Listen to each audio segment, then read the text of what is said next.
Hi students, good evening everybody. So today we are going to discuss about methods of plant breeding for disease resistance. Seema ప్లాంట్స్లో disease రెసిస్టెన్స్ని increase చేయటం కోసం ఎలాంటి plant breeding టెక్నిక్స్ని వాడతాం అనేది మనం ఇప్పుడు చెప్పుకుంటున్నాం.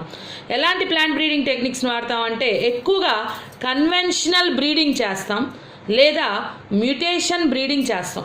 కన్వెన్షనల్ బ్రీడింగ్ అంటే ఆల్రెడీ చెప్పుకున్నాం మనం, ఓల్డ్ టైప్ ఆఫ్ మెథడ్ అని. సో ఆ కన్వెన్షనల్ బ్రీడింగ్ చేస్తాం లేదా మ్యూటేషన్ బ్రీడింగ్ చేస్తాం. మ్యూటేషన్ బ్రీడింగ్ అంటే ఏంటో నెక్స్ట్ చెప్పుకుంటాం. సో ఈ కన్వెన్షనల్ బ్రీడింగ్ మెథడ్స్ కానివ్వండి, మ్యూటేషన్ బ్రీడింగ్ మెథడ్స్ కానివ్వండి, వీటిల్లో మనం హైబ్రిడైజేషన్, సెలెక్షన్ అనే మెథడ్స్ కామన్గా ఫాలో అవుతాం. సో ఆల్రెడీ మీకు చెప్పాను హైబ్రిడైజేషన్లో స్టెప్స్ ఏమేమి ఉంటాయి, ఎలా మనం పేరెంట్స్ని సెలెక్ట్ చేసుకుంటాం, అవన్నీ యూజ్ చేసుకొని ఎలా అయితే మనం అగ్రోనామిక్ క్యారెక్టర్స్ అంటే మన డిజైరబుల్ క్యారెక్టర్స్, అగ్రికల్చరల్గా మనకు ఉపయోగపడే ఈల్డ్ ఎక్కువగా ఉండటం, అలాంటి క్యారెక్టర్స్ మనం ఏమైనా సెలెక్ట్ చేసుకొని ఒక ప్లాంట్లో ప్రోటీన్ కంటెంట్ ఎక్కువ ఉందని దాన్ని ఎలా సెలెక్ట్ చేసుకొని హైబ్రిడైజేషన్ చేస్తామో అలాగే డిసీజ్ రెసిస్టెన్స్ కూడా కామన్ స్టెప్స్ ఉంటాయి అన్నమాట. సో అలాంటి కామన్ స్టెప్స్నే వాడుకొని మనం కొన్ని వెరైటీస్ ఆఫ్ డిసీజ్ రెసిస్టెంట్ ప్లాంట్స్ని ప్లాంట్ బ్రీడింగ్ టెక్నిక్స్ ద్వారా ప్రొడ్యూస్ చేయడం జరిగింది. దీంట్లో ఎక్కువగా యూజ్ చేసేది కన్వెన్షనల్ బ్రీడింగ్ మెథడ్స్ అని చెప్తున్నారు. సో కన్వెన్షనల్ బ్రీడింగ్ మెథడ్స్ని వాడుకొని ఎక్కువగా మనం డిసీజ్ రెసిస్టెంట్ ప్లాంట్స్ని ప్రొడ్యూస్ చేసామని చెప్పారమ్మా. అలాగే కన్వెన్షనల్ బ్రీడింగ్తో పాటు selection, hybridization and genetic engineering టెక్నిక్స్ను కూడా డిసీజ్ రెసిస్టెన్స్ ప్లాంట్స్ని ప్రొడ్యూస్ చేయడానికి వాడతారు. Selection, hybridization, genetic engineering, these are the other techniques that are also used in plant breeding to produce disease resistant plants. ఈ పాయింట్స్ రాసుకోవాలి. So ఇది introduction. So ఇలాగ మనం by using different techniques many disease resistant plants were produced successfully in plant breeding. What are those crop varieties and which disease resistant that crop variety were produced?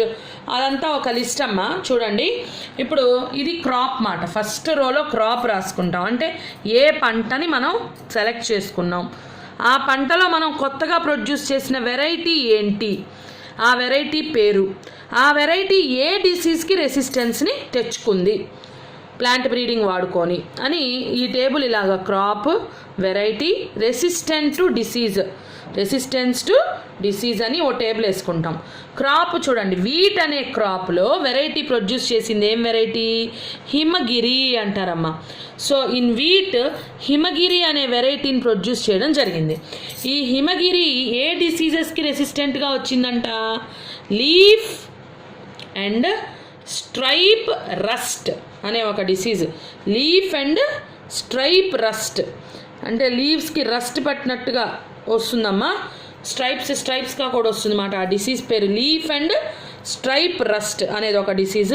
Hill burnt అనే ఒక disease అన్నమాట.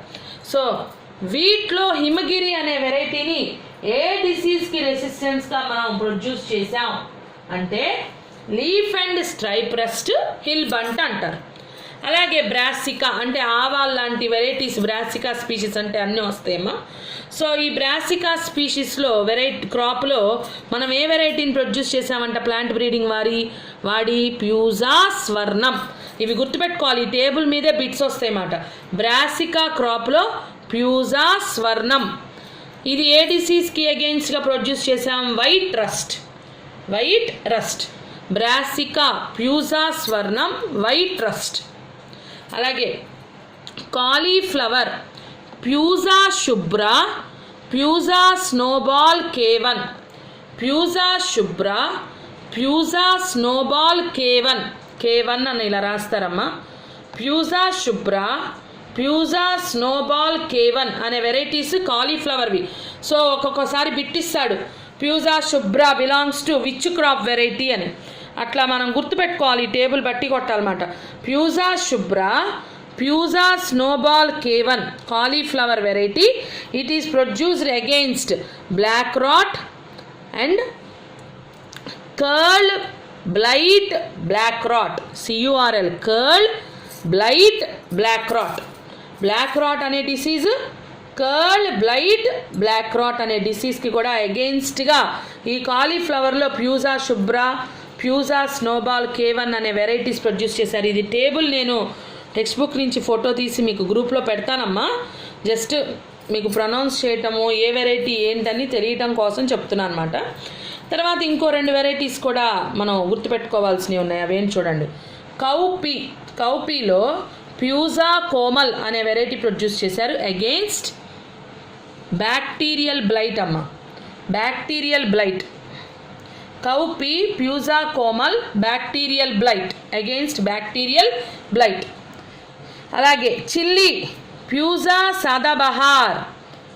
So chilli Pusa Sadabahar pronounce చేయడం నేర్చుకోవాలి. Chilli Pusa Sadabahar అనే varieties chilli mosaic వైరస్కి, tobacco mosaic వైరస్కి, leaf కర్ల్కి. చిల్లీలో ప్యూజా సాదాబహార్ అనే వెరైటీ ప్రొడ్యూస్ చేశారు. It is disease resistant to chilli mosaic virus, tobacco mosaic virus and also leaf curl. See, now we are going to discuss about mutation breeding. So what is mutation breeding, Seema? I think you know about mutations. Mutations means sudden genetic variations, sudden changes.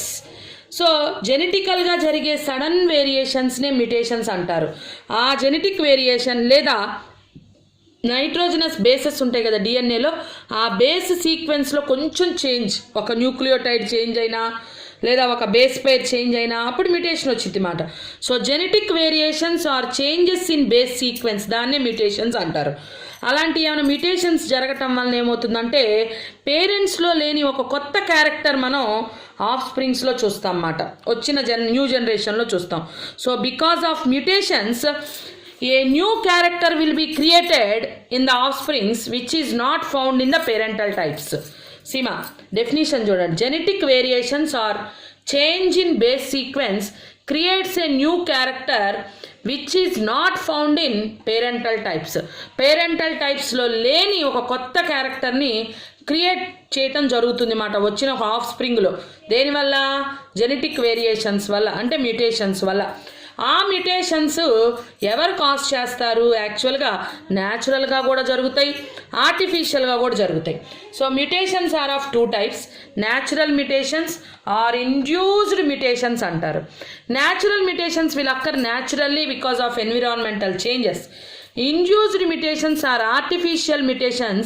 We will induce a mutation in a desired plant. ఒక కావాల్సిన ప్లాంట్లో ఒక desirable character మనం కావాలనుకున్నాం అనుకోండి, పర్టికులర్గా ఒక mutation చేస్తే అది వచ్చింది అనుకోండి, అప్పుడు మనం ఆర్టిఫిషియల్గా మ్యుటేషన్ చేస్తాం ఆ ప్లాంట్లో.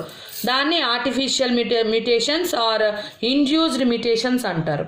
Substances which induce mutations are called mutagens అంటాం. Substances that can induce mutations are called mutagens.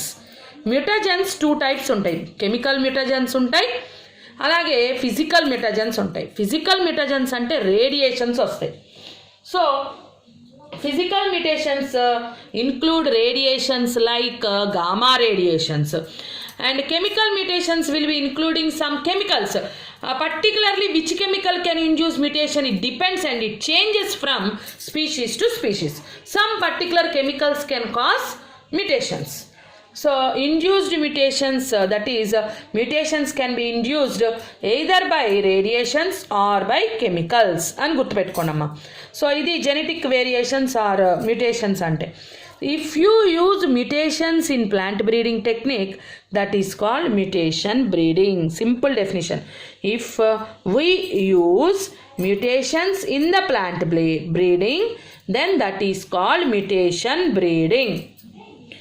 By using mutation breeding in plants, special species were produced or special varieties were produced. For example, mung bean. Mung bean అంటారమ్మా. In mung bean 2 resistance వచ్చినాయి. ఒకటి resistance to yellow mosaic virus. In mung bean resistance to yellow mosaic virus was induced by mutation breeding. And also in mung bean, powdery mildew resistance is also induced by mutation breeding. అంటే powdery mildew అంటే మంగ్ beans ఏంటంటే పొడి అయిపోతాయి అన్నమాట. అలా పొడి అవ్వకుండా పొడైపోయే డిసీజ్ని powdery mildew అంటారన్నమాట. ఆ డిసీజ్కి రెసిస్టెన్స్గా మనం ప్రొడ్యూస్ చేయడం జరిగింది ఈ మ్యుటేషన్ బ్రీడింగ్ని వాడి. So mung bean is made resistance to yellow mosaic virus and resistance to powdery mildew by using mutation breeding. ఇది గుర్తుపెట్టుకోవాలి. చూడమ్మా, నెక్స్ట్ మీరు గుర్తుపెట్టుకోవాల్సింది చూడండి. యూజువల్గా లోకల్ వెరైటీస్ ఉంటాయి, వైల్డ్ వెరైటీస్ ఉంటాయి కదా. సో ఆల్రెడీ మీకు చెప్పడం జరిగింది, లోకల్ వెరైటీస్ మనము క్రాప్ ప్లాంట్స్గా గ్రో చేసుకుంటూ ఉంటాం అన్నమాట. వైల్డ్ వెరైటీస్ వాటికి అవి గ్రో అవుతూ ఉంటాయి అని చెప్పుకున్నాం. సో ఈ వైల్డ్ యానిమల్స్ లాగా మీకు ఆల్రెడీ నేను ఇన్ఫర్మేషన్ ఇచ్చాను వీటి గురించి. సో వైల్డ్ వెరైటీస్కి ఏంటంటే కొంచెం disease resistance capacity. Wild varieties will be having high disease resistance capacity. High disease resistant capacity ఉంటుంది, but they will be having low yield. ఎక్కువ ఈల్డ్ ఇవ్వలేవమ్మా అవి, కానీ డిసీజ్ రెసిస్టెన్స్ కెపాసిటీ బాగుంటుంది. అయితే మన క్రాప్ ప్లాంట్స్ మాత్రం మనం ఈల్డ్ బాగా వస్తుంది, కానీ డిసీజ్ రెసిస్టెన్స్ లేదు, అందుకే పంటల నష్టం జరుగుతూ ఉంటుంది. సో మన క్రాప్ ప్లాంట్స్లో డిసీజ్ రెసిస్టెన్స్ని ఇంక్రీజ్ చేయడం కోసం వైల్డ్ వెరైటీస్ నుంచి డిసీజ్ రెసిస్టెన్స్కి సంబంధించిన జీన్స్ని మన క్రాప్ వెరైటీస్లోకి ట్రాన్స్ఫర్ చేసి ప్లాంట్ బ్రీడింగ్ టెక్నిక్స్ని వాడి కొత్త వెరైటీ ఆఫ్ ప్లాంట్స్ని ప్రొడ్యూస్ చేస్తారమ్మా. దీనికి మీరు ఏం రాసుకోవాలో చూడండి. Several wild varieties will be having disease resistance capacity, but they will be having very low yield. Hence disease resistant genes can be introduced from wild varieties into normal high yielding varieties. Disease resistant genes will be transferred from wild varieties to high yielding varieties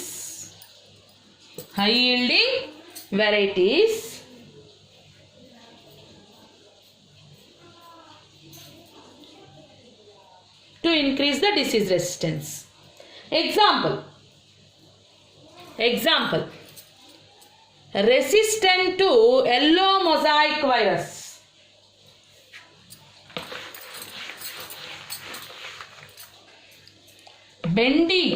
బెండి అంటే బెండకాయ తెలుసు కదమ్మా. బెండి ladies finger అంటారు. ఎబెల్మాస్కస్ esculentus scientific name అమ్మా. ఎబెల్మాస్కస్ esculentus, బెండకాయ అంటాం, ladies finger. So in bhindi Abelmoschus esculentus resistance to yellow mosaic virus was introduced from wild varieties.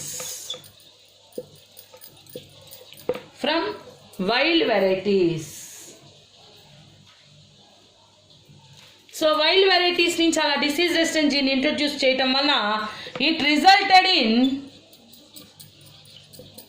Formation of a new variety of bhindi. ఒక కొత్త వెరైటీ ఆఫ్ బెండకాయ వచ్చిందమ్మా. New variety of bhindi called Parbhani Kranti. So దీని మీద bit చాలాసార్లు అడుగుతుంటాడు. Parbhani Kranti is a variety of అంటాడు. So బెండి variety, Parbhani Kranti అనే బెండి వెరైటీకి వచ్చింది ఏంటి కొత్తగా? Disease resistance. ఏ డిసీజ్కి? ఎల్లో మొజాయిక్ వైరస్కి. ఆ జీన్ని మనం ఎక్కడి నుంచి ఇంట్రొడ్యూస్ చేసాం? వైల్డ్ వెరైటీస్ నుంచి ఇంట్రొడ్యూస్ చేయటం వలన disease resistant variety, yellow mosaic వైరస్కి రెసిస్టెంట్గా వచ్చిన కొత్త వెరైటీ ఆఫ్ బెండకాయ పేరే Parbhani Kranti.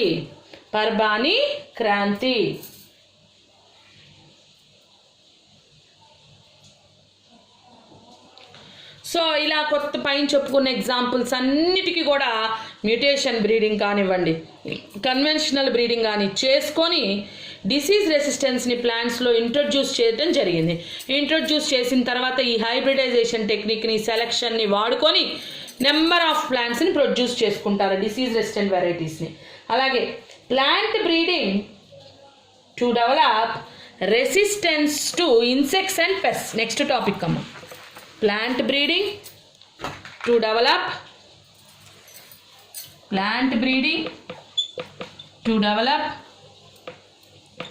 resistance to insects and pests. ఇన్సెక్ట్స్కి పెస్ట్కి రెసిస్టెన్స్ని ప్లాంట్ బ్రీడింగ్ ద్వారా ఎలా ఇంట్రొడ్యూస్ చేస్తాం?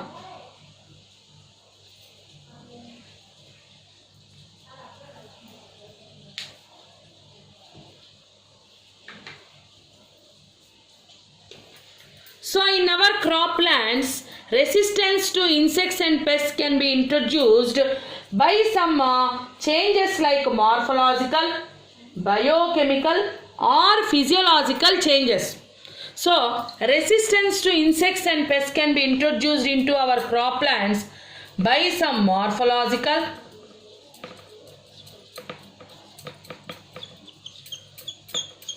అంటే ఫిజియోలాజికల్ అంటే తెలుసు కదా ఫంక్షనల్ అని, మార్ఫలాజికల్ అంటే తెలుసు కదా స్ట్రక్చరల్ అని, అలాగే కొన్ని కెమికల్స్ కూడా biochemical characteristics. So biochemical characteristics వల్ల కానీ, ఫిజియోలాజికల్ ఫంక్షనల్ క్యారెక్టరిస్టిక్స్ కానీ, మార్ఫలాజికల్ క్యారెక్టరిస్టిక్స్ కానీ, వాటి వల్లే ఇన్సెక్ట్ రెసిస్టెన్స్ క్రాప్ ప్లాంట్స్లో ఎందుకు ఉంటుంది అంటే, resistance to insects in crop plants may be due to some morphological, physiological and biochemical characteristics. ఆ క్యారెక్టరిస్టిక్స్ ఉండటం వల్లే డిసీజ్ రెసిస్టెన్స్ అనేది క్రాప్ ప్లాంట్స్లో ఉంటుంది. దాన్ని మనం ఇంట్రొడ్యూస్ చేయొచ్చు. ఒకవేళ లేకపోతే కనుక ఇంట్రొడ్యూస్ చేసి కొన్ని మార్ఫలాజికల్ చేంజెస్ చేసామనుకోండి, అది ఇన్సెక్ట్ రెసిస్టెన్స్గా మారిపోతుంది. అంటే ఇక్కడ ఏం చెప్తున్నాడంటే అమ్మా, అసలు disease insect resistance, pest resistant వేరమ్మా. డిసీజ్ రెసిస్టెన్స్ అని ఇందాక చెప్పుకున్నాం, అదేంటి బ్యాక్టీరియా, ఫంగై, వైరస్, వాటి నుంచి కాపాడుకోవడానికి. ఇక్కడ ఇన్సెక్ట్స్ని, పెస్ట్ని ప్లాంట్స్ ఎలా కాపాడుకుంటాయి అనేది చెప్తున్నాడమ్మా. ఒక క్రాప్ ప్లాంట్లో ఒక పంట పొలాలు మనం పెంచేటప్పుడు వాటికి resistance to insects and pest న్యాచురల్గా కూడా ఉంటుంది. అది ఎలా ఉంటుంది? కొన్ని మార్ఫలాజికల్ క్యారెక్టరిస్టిక్స్, కొన్ని ఫిజియోలాజికల్, కొన్ని బయోకెమికల్ క్యారెక్టరిస్టిక్స్ వల్ల క్రాప్ ప్లాంట్స్ చూపిస్తాయి మాట రెసిస్టెన్స్. ఎందుకంటే ఏ ప్లాంట్ కూడా ఇన్సెక్ట్ని రా తిను అన్నట్టుగా ఉండదు. సపోజ్ ఏవైనా లీవ్స్ ఎక్కువగా తినేస్తున్నాయి అనుకోండి ఇన్సెక్ట్స్, ఆ ఇన్సెక్ట్స్ నుంచి ఆ లీఫ్ని అది కాపాడుకోవడం కోసం ఆ ప్లాంట్ హెయిర్ లైక్ స్ట్రక్చర్స్ని ఆ లీఫ్ మీద ఫామ్ చేసుకుండిద్ది. అప్పుడు ఆ హెయిర్స్ వల్ల ఆ ఇన్సెక్ట్ దాని మీద నుంచి జారిపోయే ఛాన్సెస్ ఉంటాయి. అంటే కొంచెం స్టిక్కీగా హెయిర్స్ ఫామ్ చేసుకోవడం, కొన్నిసార్లు స్టిక్కీ కెమికల్స్ని రిలీజ్ చేస్తూ ఉంటుంది. దానివల్ల ఏంటంటే ఆ జారిపోయి అది కింద పడిపోద్ది అన్నమాట. ఇన్సెక్ట్ కానీ పెస్ట్ కానీ దాని మీద అతుక్కొని తినలేకపోవచ్చు. సో అట్లా కొద్దిగా స్కిడ్డీగా జారిపోయేలాగా మ్యూసిలేజినస్ సబ్స్టెన్సెస్ ఫామ్ చేసుకొని ఆ ఇన్సెక్ట్ దాన్ని తినలేనికుండా కాపాడుకోవటం అట్లాంటిదంట. అంటే మార్ఫలాజికల్గా కానీ, స్ట్రక్చరల్గా కానీ, కొన్ని ఫంక్షనల్గా కానీ, కొన్ని బయోకెమికల్ క్యారెక్టరిస్టిక్స్ కానీ చూపించుకొని ఏ క్రాప్ ప్లాంట్ అయినా రెసిస్టెన్స్ని తెచ్చుకుంటూ ఉంటాయి ఇన్సెక్ట్స్కి, పెస్ట్లకి. అవి ఎలాంటి మార్పులు తెచ్చుకొని ఈ ఇన్సెక్ట్స్కి, పెస్ట్కి రెసిస్టెన్స్గా మారుతున్నాయి అనేది మనం గమనించుకొని అలాంటి చేంజెస్ ప్లాంట్ బ్రీడింగ్ ద్వారా మనం యూస్ చేసుకుంటాం అన్నమాట. అంటే ఏ ప్లాంట్ పర్టికులర్ ఇన్సెక్ట్కి రెసిస్టెంట్గా ఉంది అది గమనించుకొని ఆ ప్లాంట్ని మనం ప్లాంట్ బ్రీడింగ్ టెక్నిక్స్లో వాడుకొని ఆ ప్లాంట్ ద్వారా నెక్స్ట్ జనరేషన్ని గ్రో చేస్తే అన్ని ప్లాంట్స్ రెసిస్టెంట్ వెరైటీస్ని ప్రొడ్యూస్ చేయొచ్చు అన్నమాట. అలా ఇన్సెక్ట్ పెస్ట్ రెసిస్టెంట్ ప్లాంట్స్ని ప్లాంట్ బ్రీడింగ్ టెక్నిక్ ద్వారా మనం ఏమేం ప్లాంట్స్ని గ్రో చేసామనేది చెప్పుకుంటున్నాం అన్నమాట. మనం అర్థమైందమ్మా సీమా?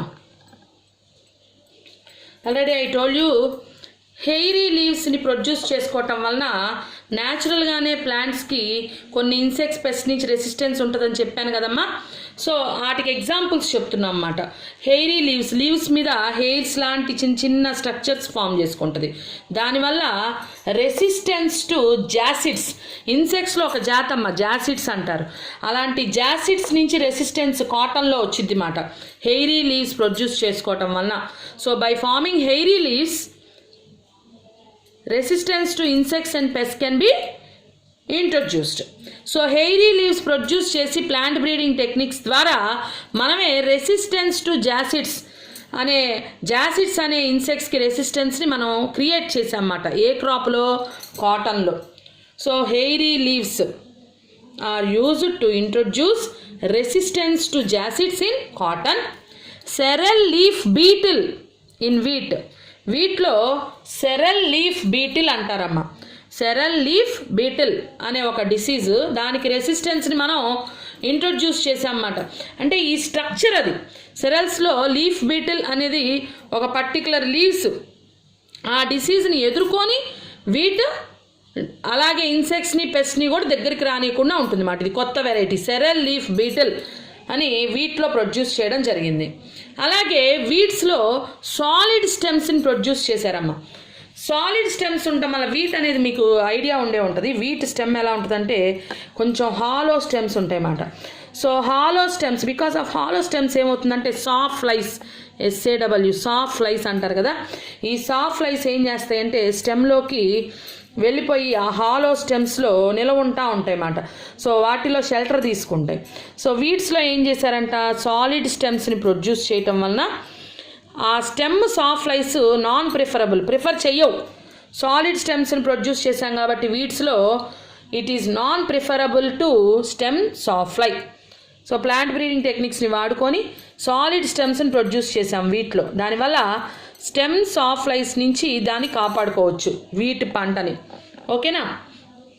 అలాగే కాటన్ ప్లాంట్స్లో బాల్ వామ్స్ అని ఉంటాయమ్మా.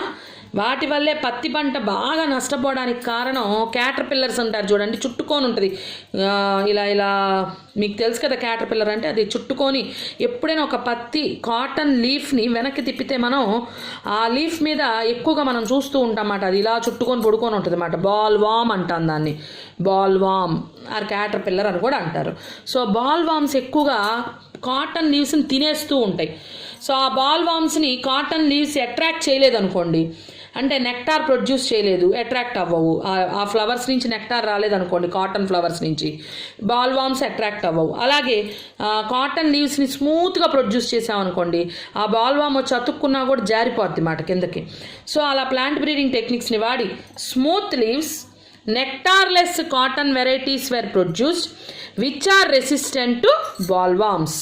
Smooth leaves nectarless cotton varieties were produced which are resistant to bollworms. So ఈ పాయింట్స్ అన్ని గుర్తుపెట్టుకోవాలమ్మా. బిట్స్ బాగా ఇక్కడి నుంచి ఈ ఏరియా నుంచి ఇస్తుంటాడు. Smooth leaves and nectarless cotton varieties were produced which are resistant to bollworms అని రాసుకున్నాక ఇంకొక పాయింట్, ఇది స్టార్ మార్క్ పాయింట్ అమ్మ, చాలా ఇంపార్టెంట్, జాగ్రత్తగా వినండి. హై aspartic acid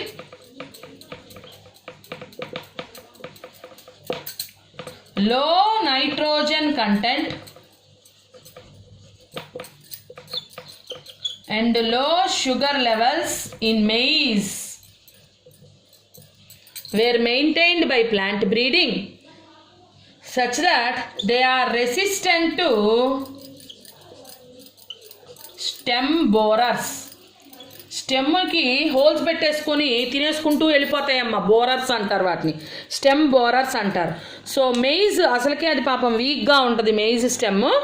ఆ స్టెమ్ బోరర్స్ అనే ఇన్సెక్ట్స్ అవి హోల్స్ పెట్టేసుకుని తినేసుకుంటూ వెళ్ళిపోతూ ఉంటాయి అన్నమాట.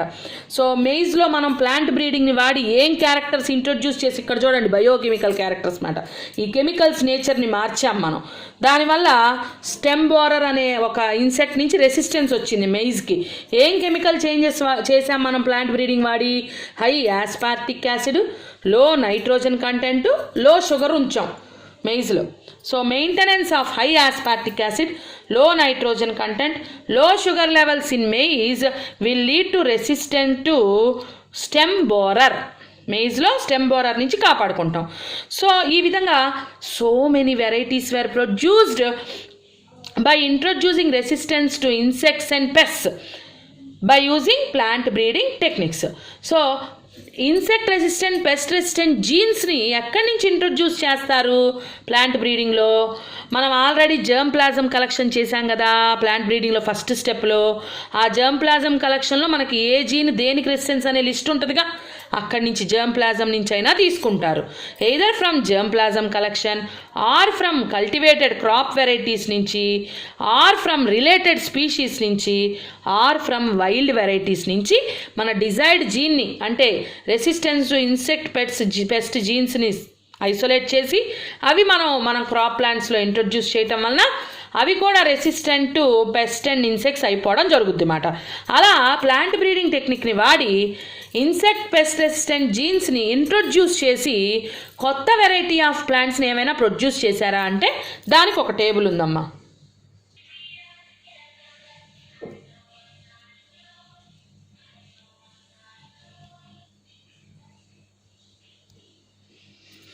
చూడమ్మా, ఈ ఒక్క టేబుల్ చూసుకుంటే మనకి ఇన్సెక్ట్ పెస్ట్ రెసిస్టెంట్ ప్లాంట్స్ని మనం ఏమేమి ప్రొడ్యూస్ చేసాం ప్లాంట్ బ్రీడింగ్ని వాడి అని అర్థం అవుతుందమ్మా. జాగ్రత్తగా చూడండి.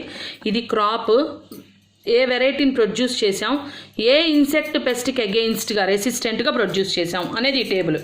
సో క్రాప్ పేరు చూడండి, బ్రాసికా. ఆల్రెడీ చెప్పాను, మస్టర్డ్ ఆవాలంటారు కదమ్మా, రేప్ సీడ్స్ అని కూడా అంటారు అన్నమాట వీటిని. Brassica rape seed are mustard అంటారు. దాంట్లో మనం ఏ వెరైటీని ప్రొడ్యూస్ చేసామంట ప్లాంట్ బ్రీడింగ్ వాడి ప్యూజా Gaurav.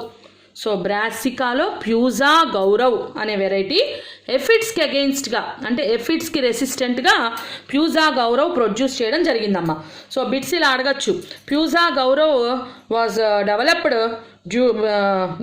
By giving resistance to అంటారు ఎఫిడ్స్, అలా అడగచ్చు. లేదా aphid resistant Pusa Gaurav is a variety of అంటాడు బ్రాసికా. ఆ టేబుల్ అలా గుర్తుపెట్టుకోవాలి.